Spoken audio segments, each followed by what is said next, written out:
Cancer, जिसका नाम सुनते ही लोगों के मन में एक ऐसा सवाल पैदा होता है, यूँ कहें तो वो लोग डर जाते हैं कि ये बीमारी ऐसी है कि न इससे मौत निश्चित है। आजकल की बदलती लाइफ़स्टाइल, दिनचर्या ऐसी लोगों की हो गई है, खान-पान, रहन-सहन ऐसा हुआ है कि कैंसर की बीमारी लगातार बढ़ रही है। बड़ों के साथ-साथ बच्चों में भी ये बीमारियाँ देखने को मिल रही हैं। कैंसर शरीर के किसी भी पार्ट में हो सकता है, कहीं भी कैंसर प्रभावित कर सकता है। खास करके पटना सहित पूरे बिहार में किस तरह के कैंसर सबसे ज़्यादा बढ़ रहे हैं, कैंसर है क्या? इसकी रोकथाम क्या है? उपाय क्या है? इन्हीं सब सवालों के जवाब को देखते हुए प्रभात खबर की ओर से मेडिकल परिचर्चा कार्यक्रम का आयोजन किया गया है, जिसमें कैंसर रोग विशेषज्ञ डॉक्टर अरविंद कुमार आज हमारी स्टूडियो में मौजूद हैं। सर, स्वागत है हमारी स्टूडियो में आपका। सर, हम लोग तो शुरुआत करते हैं इसमें। पहला टॉपिक है कि कैंसर ह क्यों बिहार में सबसे ज़्यादा हो रहा है? आनंद जी, आपका सवाल बहुत ही इम्पोर्टेंट सवाल है ये बिहार की आम जनता के लिए। बिहार में कैंसर के केसेज बहुत ज़्यादा बढ़ रहे हैं। उसका सबसे प्रमुख कारण जो है वो है तंबाकू। ये यहाँ पे जैसे कि लोग मैंडेटरी समझते हैं, जो खास करके ग्रामीण परिवेश से आते हैं या जो डेली काम करने वाले खैनी गुटखा का जैसे कि उसको मतलब उसे नॉर्मल देखा जाता है। जैसे लोग पानी पीते हैं वैसे खैनी गुटखा यहाँ लोग खाते हैं। बहुत से लोग को हम जब इधर देखते हैं ना, यहाँ कोई घाव और कैंसर लेके आते हैं तो हम बोल देते हैं खैनी इसी पाउच में रखते थे ना, यही बोलता हाँ सर। तो ये अगर खैनी गुटखा तंबाकू का सेवन के कारण करीब 30% पूरा कैंसर होता है और मुंह का कैंसर तो 90%। खैनी के खैनी तो खैनी आप जस्ट सोचिए ना कि अगर खैनी गुटखा को बिहार से पूरी तरह बैन कर दिया, जैसे जैसे कि हमारे अभी के राज्य सरकार, हमारे मुख्यमंत्री ने जो मद्य निषेध लागू किया है, उसी तरह शराबबंदी की तरह स्ट्रिक्टली खैनी गुटखा को बैन कर दिया जाए तो 90% मुंह का कैंसर कम जाएगा, 70% अगले 5 साल में, 70% फेफड़े का और पूरा कैंसर 1/3। जैसे आज एग्जाम्पल ले कि 10,000 नए कैंसर के मरीज हो रहे हैं किसी ब्लॉक किसी जिले में, तो 5 साल बाद सीधे वो आ जाएगा आपको 6-7 हजार पे। तो तंबाकू मेन कारण है। उसके बाद लाइफ स्टाइल, हमारा लाइफ स्टाइल बहुत खराब है। फास्ट फूड, ये वो जो हेल्दी लाइफ स्टाइल नहीं है, उसके कारण भी बहुत सारे। यानी कि हेल्दी लाइफ स्टाइल के ना होने की वजह से ये भी एकदम बहुत लोग जो हमारे पास आते हैं कि डॉक्टर साहब जिंदगी में हम 1 कप चाय भी नहीं पिए, हमें क्यों कैंसर हो गया? अच्छा, कोई ऐसा नहीं है, कहीं का भी हो सकता है, गॉल ब्लाडर का हो सकता है, कहीं का भी। कैंसर मोर और लेस बढ़ने का पिछले 40-50 साल में इंसिडेंस बहुत बढ़ गया है, रियली बढ़ गया है। ऐसा नहीं कि डायग्नोसिस ज्यादा हो रहा है, बढ़ गया है। उसका कारण है आज से 50 साल लोग खेतों में इतने इंसेक्टिसाइड पेस्टिसाइड नहीं छींटते थे। आज पंजाब का गांव-गांव हम बहुत सारे लोग से पूछते हैं कि आप खुद खेत में खुद से कीटनाशक छींटते थे? अभी मेरे पास एक पेशेंट आया है जिसको कि फेफड़े का कैंसर है। पूछे कहाँ काम करते थे? बोला पेंट के इंडस्ट्री में करते थे, जहाँ पेंट बनता है। अच्छा, ये पेंट, तो उस पेंट से होता है फेफड़े की कैंसर। अच्छा, एस्बेस्टस वाले में काम करते हैं, उनको भी फेफड़े का होता है।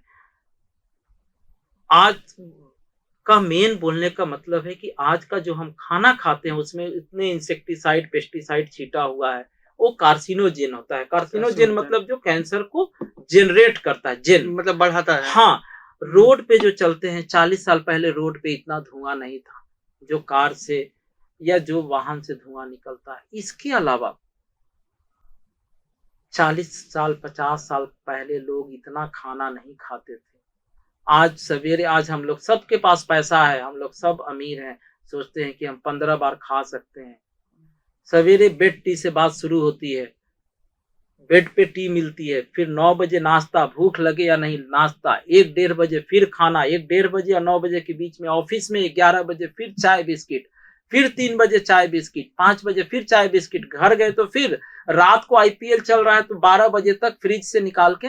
तो जब हम दिन भर में 15-20 बार कुछ ना कुछ में मुंह में डालते रहते हैं, हमारा शुगर 70-80 है, हम खुश रहते हैं। बोलिएगा आनंद जी पूछेंगे कि डॉक्टर साहब ये कैंसर का चर्चा हो रहा है, डायबिटीज का नहीं, आप कहाँ भटक रहे हैं? तो यही तो हम लोग मात खा गए और इस पे नोबेल प्राइज कोई और ले गया।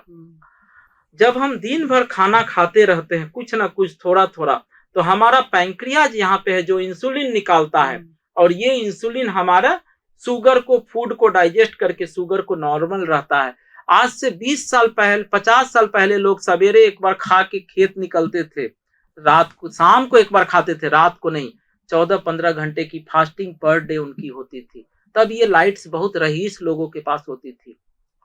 6-7 बजे तक लोग खाना खा लेते थे, तो उनका इंसुलिन शरीर 2 बार निकालता था। आज हमारा पैंक्रियाज इंसुलिन 15-20 बार निकालता है। जब हम 15-20 बार, तो सर इससे शुगर होगा, डायबिटीज होगा। ये इंसुलिन बड़ा खतरनाक हार्मोन है। यानी कि सर ये कहना, आप दर्शकों को ये आप बताना चाहते हैं कि जैसे खाना खाइए लेकिन मतलब कि कम लिमिट में खाइए और ज्यादा 2 से 3 बार 24 घंटे में 2 से 3 बार, क्योंकि इंसुलिन जो है ना, इंसुलिन के आसपास के जो हार्मोन होते हैं वो कैंसर के कारक बनते हैं, कैंसर को बढ़ाता है। तो जो दिन भर इंसुलिन का लेवल हमारा यहाँ पे रहता है, वो बगल में जो 2 रिसेप्टर होते हैं IGF-1, IGF-2, उसको बढ़ाता है, और ये दोनों कैंसर का रिसेप्टर है। आज से 40 साल 50 साल पहले लोग फास्टिंग करते थे, 14-15 घंटा का नेचुरल फास्टिंग होता था पर दिन, और इसी डॉट्स को कनेक्ट किया कि अगर हम फास्टिंग करेंगे तो कैंसर कम होगा। उसको ऑटोफेगी बोलते हैं। ऑटोफेगी के प्रक्रिया को जापानी साइंटिस्ट योसुनोरी ओसुमी ने समझाया सर ने, और 2016 का नोबेल प्राइज उनको मिला कि जो लोग फास्टिंग करते हैं 14 से 15 घंटे का पर दिन, उनका ऑटोफेगी का स्विच ऑन रहता है, जो कैंसर होने से हमें बचाता है, प्रोटेक्ट करता है। काफी सर आपने एक नया तथ्य बताया और नई बातें हम लोगों को बताई सर। तो ये एक तो ये चीज ये देखने मिलता है 12 और 14 घंटे वाली जो गैप आप बता रहे हैं सर, लेकिन सर एक और इसमें चीज होता है कि वो लोग अपने को खुद को मेंटेन कैसे करें, इसके बारे में हमारे दर्शकों को आप बताइए कि 12-14 घंटे में अगर भूख लग रही है तो वो कैसे मेंटेन करें खुद को। शरीर बहुत बड़ा सुपर कंप्यूटर है। 10 से 15 दिन दिक्कत होती है, और आप ऐसा नहीं कि एकाएक ब्रेक लगा दीजिएगा। 14-15 बार मुंह में कुछ ना कुछ डालने का हैबिट है, थोड़ा सा एक हैबिट होता है, कुछ बिस्कुट डाल लिए कुछ, तो वो एकाएक नहीं होगा। जनरली आइडियली जो 3 टाइम का फुल मील लेते हैं, तो ये आइडियली या तो हमें ब्रेकफास्ट को छोड़ देना चाहिए। हम अपने पेशेंट्स को भी बताते हैं जिनका कैंसर ठीक हो जाता है और वापस नहीं आए, या तो रात का जो डिनर है उसको पहले कर दे, 7 बजे तक रात का डिनर कर ले, या सवेरे का नाश्ता आप थोड़ा लेट से करें, 10-11 बजे। हम अपने पेशेंट्स को बताते हैं कि आप 11 बजे से लेकर 7 बजे तक जितना खाना है, आइडियली 8 घंटे का, 6 से 8 घंटे का खाने का फेज होना चाहिए, जिसमें आप 5 बार, 6 बार, 8 बार खाइए। रात को 7 बजे से लेकर सवेरे 10 बजे तक फास्टिंग का फेज आइडियली रहना चाहिए, लेकिन हमेशा पॉसिबल नहीं हो। मिनिमम 12 से 14 घंटे का फास्टिंग फेज होना चाहिए, जो कि आराम से हो सकता है। हम अपने ब्रेकफास्ट को थोड़ा लेट कर दे, डिनर को थोड़ा पहले कर दे। बाकी मैं खाने पे एक ही चीज में रिस्ट्रिक्शन बोलूंगा, वो है कि कोई भी मीठा चीज को कम से कम ले, शुगर वाली की चीज को। अभी आप सबसे इम्पोर्टेंट चीज है कि अगर कैंसर को मात देना है, अपने बॉडी को, अपने लाइफ स्टाइल को ठीक रखना है, बीमारियों को से बचना है, तो खाने की लिमिट अपने को तय करनी पड़ेगी।